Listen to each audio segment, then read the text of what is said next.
আসসালামু আলাইকুম। আজকে আমি লাউ দিয়ে গরুর মাংস রান্না করার একটা ভিডিও আপনাদের সাথে শেয়ার করব। আর এই মাংসগুলো আমি পরিষ্কার করে কেটে ভালো করে কেটে আমি ফ্রিজে রেখেছিলাম। এখন শুধু বরফটা ছাড়লে পরে আমি ভালো করে ধুয়ে নেব। আর মাংসগুলো আমি পরিষ্কার করেই ফ্রিজে রেখেছিলাম। আর মাংসটা ভিজতে থাকুক। আর এখন আমি লাউ কাটতে যাব। আর আমাদের ফ্যামিলি যেহেতু বড়, তাই একটা লাউতে হবে না। আমার ছোটো দেবর একটা লাউ আনছে, তাই ও আরেকটা লাউ আনতে বাজারে গিয়েছে। তাই আমি এই ফাঁকে এই লাউটা কেটে নিচ্ছি। ও আরেকটা লাউ আনার পরে আমি ওই লাউটা কাটবো। আর এই লাউটা ভালোই কচি ছিল। আর লাউটা ভালো মানে কচি ছিল, লাউটা এত একটা বাড়তি ছিল না।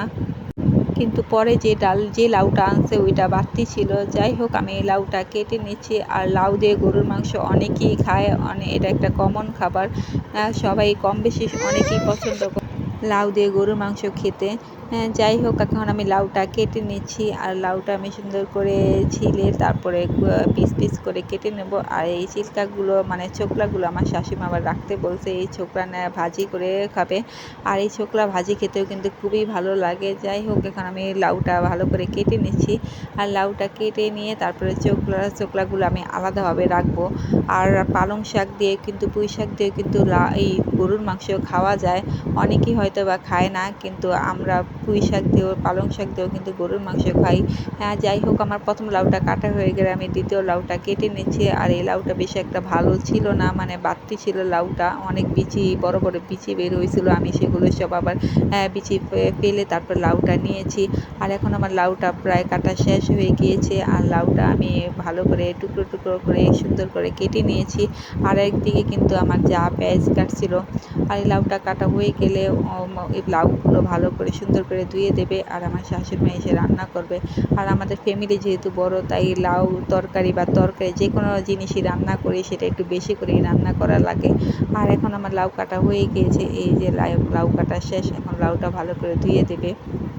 আর এখানে আমার শাশুড়ি মা রান্না বসিয়ে দিয়েছে। প্রথমে একটা পাতিল বসিয়ে দিয়েছে, পাতিলের ভিতর পরিমাণ মতন তেল দিয়ে নিয়েছে। আর তেল দেওয়ার পরে এর ভিতর দিয়ে দিয়েছে হচ্ছে দারচিনি আর এলাচি। আর দারচিনি এলাচিটা যখন ভালো করে ভাজা ভাজা হবে তখন দিয়ে দেবে হচ্ছে পেঁয়াজ কুচি।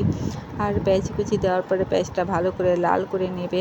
আর তেলের উপর যখন দারচিনি এলাচিটা যখন ভাজা ভাজা করে তখন যে কী সুন্দর ঘ্রাণ বের হয়। যাই হোক, এখানে পেঁয়াজগুলো দিয়ে দিয়েছে। আর গরুর মাংস দিয়ে লাউ দিয়ে গরুর মাংস রান্না করতে কিন্তু বেশি একটা পেঁয়াজ লাগে না, অল্প পেঁয়াজই হয়ে যায়। আর এমনি কিন্তু গরুর মাংস রান্না করলে কিন্তু অনেক পেঁয়াজ লাগে। আর এখানে পেঁয়াজগুলো যখন ভালো করে বাদামি কালার হয়ে আসবে তখন এর ভিতর দিয়ে দেবে হচ্ছে পরিমাণ মতন হলুদের গুঁড়ো আর মরিচের গুঁড়ো। আমাদের যেহেতু তরকারি বেশি, তাই এখানে 2 চামচের মতন হলুদের গুঁড়ো দিয়েছে আর 1.5 চামচের মতন মরিচের গুঁড়ো দিয়েছে। আর তারপর দিয়ে দেবে হচ্ছে আদা রসুন বাটা। আর এই আদা রসুন বাটা দিয়ে তারপরে একটু পানি দিয়ে ভালো করে মশলাটা কষিয়ে নেবে। আর এই মশলাটাই কিন্তু 2-3 বারের মতন ভালো করে কষিয়ে নিয়েছিল। আর এখন ভালো করে মশলাটা কষিয়ে নিচ্ছে।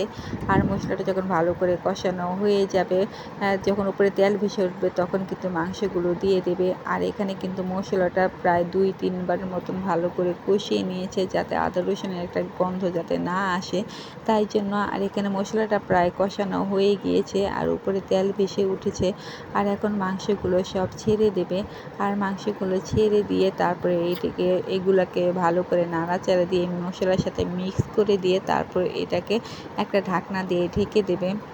আর সবসময় কিন্তু আমার শাশুড়ি মাই রান্না করে, আমরা রান্না বান্না করি না, আমরা সব কিছু করে দিই, মানে কেটে ধুয়ে সব কিছু করে দিই। আর আমার শাশুড়ি মা এসে রান্না করে।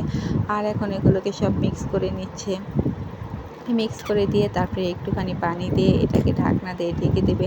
আর গরুর মাংস যেহেতু সিদ্ধ হতে সময় লাগে, তাই জন্য এটাকে 2-3 বার মতন বেশি করে পানি দিয়ে এটাকে সময় নিয়ে সিদ্ধ করে নিতে হবে। আর এখন দিয়ে দিয়েছে পরিমাণ মতন লবণ, তখন কিন্তু লবণ দেয় নাই, এখন লবণটা দিয়ে দিয়েছে। আর এখন লবণটা দিয়ে তারপরে এটাকে ঢাকনা দিয়ে ঢেকে দেবে। আর ঢাকনা দিয়ে ঢাকার পর কিছুক্ষণ পরে আবার ঢাকনা খুলে এটাকে নাড়াচাড়া দিয়ে দেবে। আর গরুর মাংস কিন্তু সিদ্ধ হতে একটু সময় লাগে, তাই আমি একটু সময় নিয়ে মাংসটা সিদ্ধ করে নিয়েছি। আর 2-3 বারের মতন ভালো করে পানি দিয়ে মাংসটাকে ভালো করে কষিয়ে সিদ্ধ করে নিয়েছি। আর এখানে আরেকটুখানি মাংসটা সিদ্ধ হবে, নাড়াচাড়া দিয়ে দেখলাম যে না, মাংসটা আরেকটুখানি সিদ্ধ হবে। তাই জন্য এটাকে একটু নাড়াচাড়া দিয়ে আবার আমি ঢাকনা দিয়ে ঢেকে দেবো। আর কিছুক্ষণ পরে আবার ঢাকনা খুলে দেখবো মাংসটা কষা কষা হয়ে গিয়েছে। আর মাংসটা যখন মানে বেশিরভাগ সিদ্ধ হয়ে গিয়েছে তখন কিন্তু এর ভেতর লাউগুলো দিয়ে দেবো, কারণ লাউটা সিদ্ধ হওয়ার সাথে সাথেই কিন্তু মাংসটাও পরিমাণ মতন সিদ্ধ হয়ে যাবে।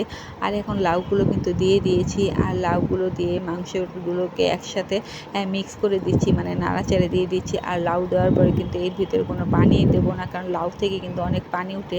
আর এই যে দেখেন লাউ থেকে কিন্তু অনেক পানি উঠছে, আর এটা আরেকটুখানি সিদ্ধ হবে। তরকারিটা প্রায় হয়ে গিয়েছে, আর এখন এই যে ফাইনালি তরকারি হয়ে গেছে লাউ দিয়ে গরুর মাংস রান্না। আর আজকের ভিডিওটি এ পর্যন্তই। ভালো থাকবেন সবাই, আল্লাহ হাফেজ।